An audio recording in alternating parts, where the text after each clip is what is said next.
Why do you train jiu-jitsu? I'm curious. Why do you train? Whatever reason you started with, that's probably evolved, right? I'm convinced that people drop out of jiu-jitsu because they don't have enough whys. There are many. The three that I started with are the same three that I'm continuing with. I've been training long enough now to know that there are hills and valleys when it comes to jiu-jitsu. And if you're relying on only one reason to train, you're probably going to stop because those reasons are not going to be enough to get you through the valleys. Self-defense, staying healthy, the pure joy of it, the competition, you want to challenge, the camaraderie, the brotherhood, the sisterhood that a gym has. There's others, right? But what are yours?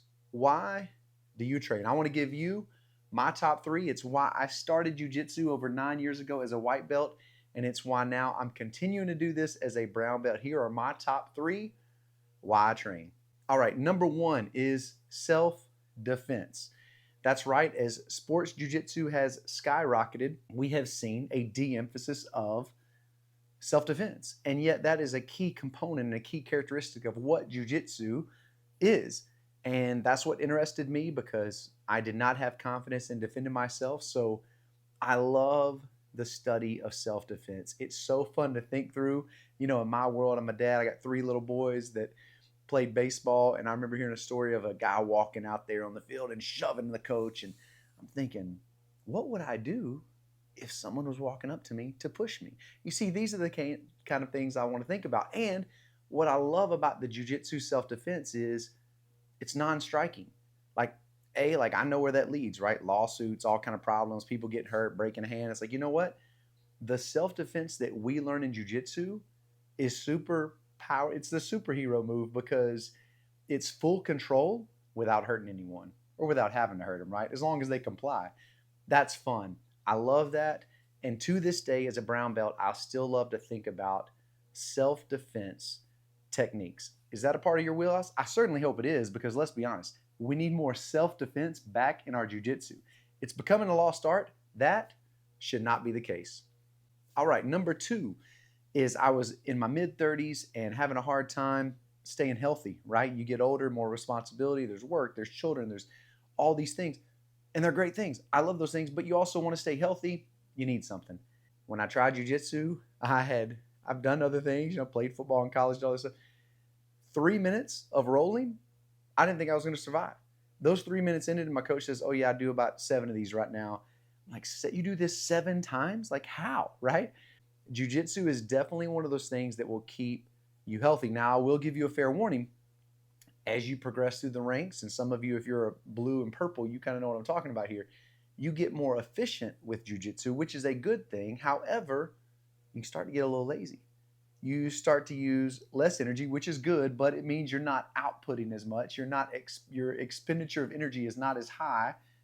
So you might reach a point in your jiu-jitsu where you need to do things outside of the gym to stay fit, or just make sure you're rolling with the beast of the gym and don't avoid those folks because they will keep pushing you. And I'm glad to have those in my gym. So it will keep you healthy. I love it. It's one of the reasons why I truly am continuing jiu-jitsu. It keeps me healthy. I'm 45 years old now, and you know what? Maybe the best shape of my life, not the best shape of my life, but I'm healthy, and I'm thankful for that.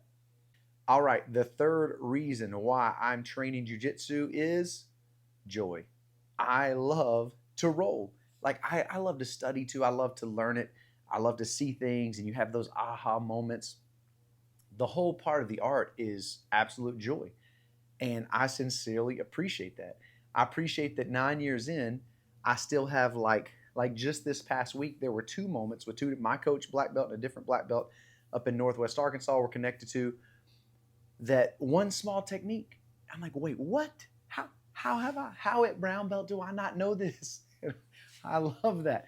And I love that I've watched my coach, a black belt, have the same reaction as a black belt. That's fun. I love that. That's joy. And obviously rolling is so much fun. Just the art of it is pure joy.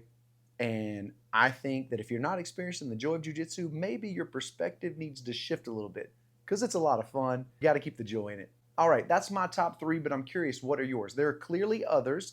And I think, again, as I look back over the journey, the reason why I think it's healthy to identify multiple whys is because you need about 3, 4, 5 of those to keep going.